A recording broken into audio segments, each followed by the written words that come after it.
Hey everyone, today let's take a look at IEETek P800 portable power station. It's useful when you have any emergency, like maybe you're hit by a hurricane or you have any devices like medical devices. And there's another usage that you can take it to go camping or barbecue. Now let's see what's inside.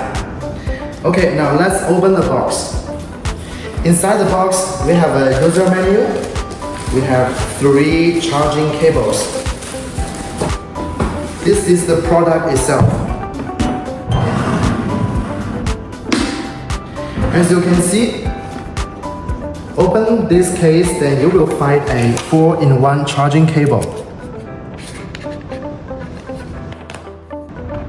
and a flashlight.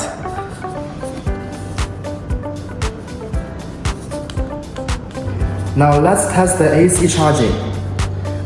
Firstly, plug in the AC charging input with this AC charging cable. The maximum AC input power for this machine is 600 watts. You can fully charge it from 0% to 100% within 1.2 hours. On the screen, you can notice the real-time input power and you can also see the estimated time of fully charged. Now listen, it's really quiet when charging. So you can charge it in the evening even though when you're sleeping.